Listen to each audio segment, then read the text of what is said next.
Mesdames et messieurs, bonsoir et ravi de vous retrouver dans cette nouvelle édition, dans votre émission presque quotidien, direct, votre œuvre sur les grands débats, les grandes actualités qui ont émaillé, que ce soit la scène politique ou économique, nationale, régionale, internationale. Aujourd'hui, nous allons vous proposer un sujet très important. Comment l'Égypte essaye toujours d'investir dans la paix, d'investir dans la coopération, d'investir dans ce qu'on a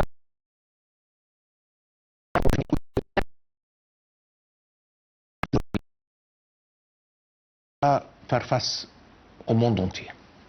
Tout le monde est contre toi. Ce n'est plus...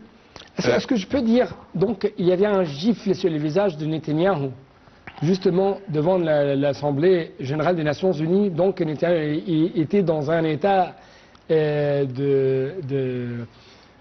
imbalance, comme on dit, ou dans un état déséquilibré devant Trump après ce coup qui a subi devant l'Assemblée générale des Nations Unies pendant son discours? Écoutez, ce sont deux gifles vraiment.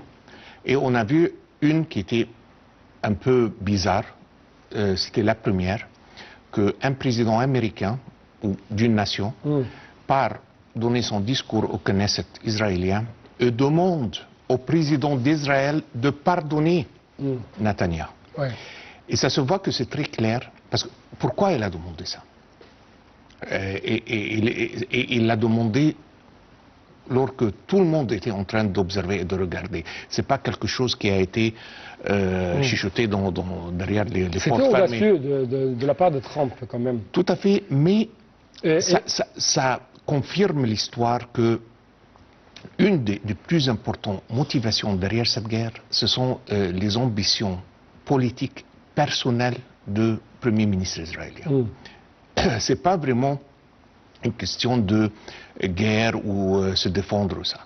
Et lui, il sait très bien que autant qu'il est en guerre, il ne va pas être mis devant le tribunal pour faire face aux plusieurs, disons, accusations qu'il a pour son intégrité et ça. Donc il est en train de faire une guerre perpétuelle pour qu'il reste hors d'être question. Et Trump était assez intelligent de savoir que ça, c'est vraiment la vraie motivation.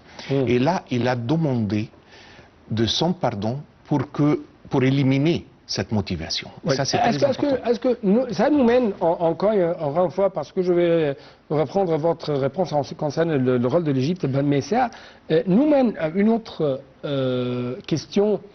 Israël ne va rendre compte à n'importe qui pour ses crimes contre l'humanité qu'elle a perpétrés. Deux choses vraiment. On doit, je pense, comme la plupart des pays européens, faire la séparation entre Israël et le Premier ministre et le gouvernement présent. On ne peut pas oublier que Israël a signé et s'est mis d'accord dans l'accord d'Oslo pour avoir un pays indépendant pour les Palestiniens. Mais là, ici, on a un reversement, si vous voulez, de ce qu'ils se sont mis d'accord sur et ils ont signé noir sur blanc. Donc, qu'est-ce que ça vous nous dit?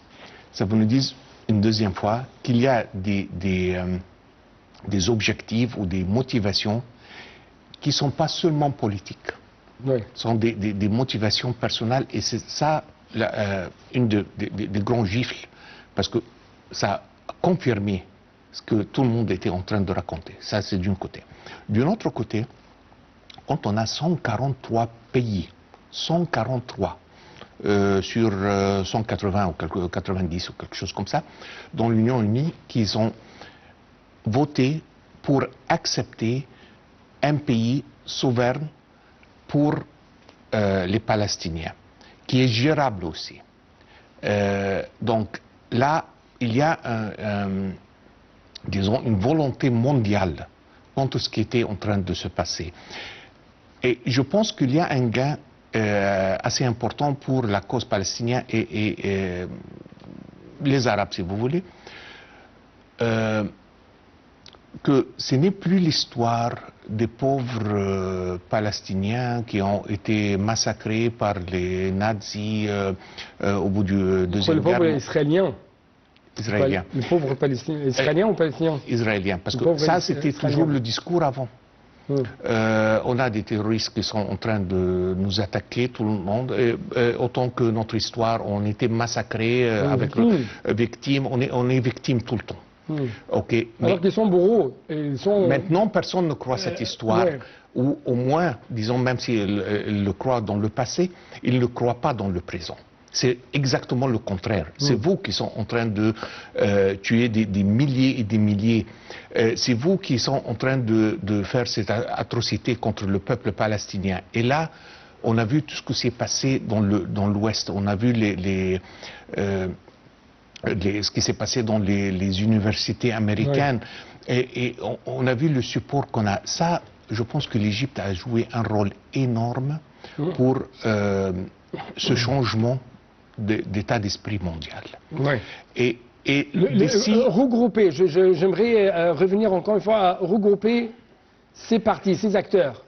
Les regrouper, c'était les résultats de le changement d'opinion, parce que s'ils n'étaient pas d'accord, ils n'auront jamais venu. Donc venir ici, c'est une déclaration, c'est une confirmation que oui, on est derrière l'Égypte, on croit bien que la seule solution, il n'y a pas de solution militaire pour ce conflit. C'est ça vraiment que l'Égypte a dit depuis 1991 dans la conférence de Madrid. Donc là, il n'y a pas vraiment une solution militaire. La seule solution, ça peut être à donner à ce peuple leur État souverain qui est gérable pour qu'il mène une vie normale, si vous voulez. Qui va payer le coût et la facture de la paix et de la reconstruction? Je parle de ça à la lumière quand même de cette conférence annoncée par l'Égypte et qui va être tenue le mois prochain. Peut-être il y a une autre question aussi qu'on doit répondre. Personne la réponse. Et personne ne va payer si on n'a pas un paix solide. Durable. Durable et solide. Parce que si jamais, personne ne va payer quelque chose qui va être détruit au bout de quelques mois ou quelques années même. Donc vous avez deux remarques en ce qui concerne l'application dans la première phase ou quand même le fait d'accéder à la deuxième phase de plan de paix de Donald Trump. Tout à fait. Dans la bande de Gaza. Tout à fait. Premièrement, parce que on a maintenant un arrêt de feu, mais je pense que c'est encore fragile. Donc ça doit se solidifier d'une façon que pour que quelqu'un ait la volonté pour investir ou construire ou aider à Gaza, il doit se mettre d'accord ou il doit avoir des confirmations, si vous voulez, qu'au bout de quelques mois, on ne va pas détruire d'une deuxième fois ou une dixième fois ce qu'on va payer maintenant. Et c'était cette remarque qui a été faite par les Saoudiens aussi. Donc c'est très important de solidifier l'état du pays qui est un peu fragile aujourd'hui pour qu'on puisse avancer, qu'on puisse avoir ceux qui peuvent aider, contribuer pour aider les Palestiniens à construire leur pays. Donc, d'après votre observation, Israël détruit les Arabes, notamment les pays du Golfe, les pays riches, comme ils ont été qualifiés par Donald Trump, c'est eux qui vont payer la reconstruction, la facture de la paix? La plupart, mais ça reste parce qu'aussi, on a le plan qu'on a vu tous, le plan de Trump d'investir en Gaza. Et Gaza peut devenir une source de revenus ou par contrôler leur gaz qui est dans le Méditerranée ou comme tourisme. Mais ça peut se passer seulement lorsqu'on a un pays solide. Je ne pense pas que personne va investir ou va contribuer à la reconstruction de Gaza avant qu'on a cette confirmation. Et d'ici, la deuxième phase devient la plus importante dans ce processus. Ouais. Si jamais on doute toujours que les choses vont se calmer, je pense que la plupart du contributeur vont être réluctants pour Donc, faire cette contribution. on va poursuivre notre discussion, mais justement après cette petite pause.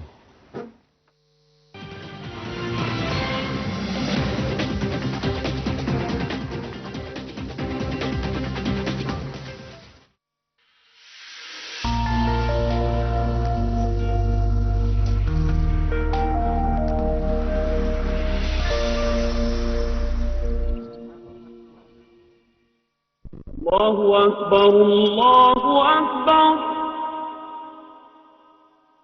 الله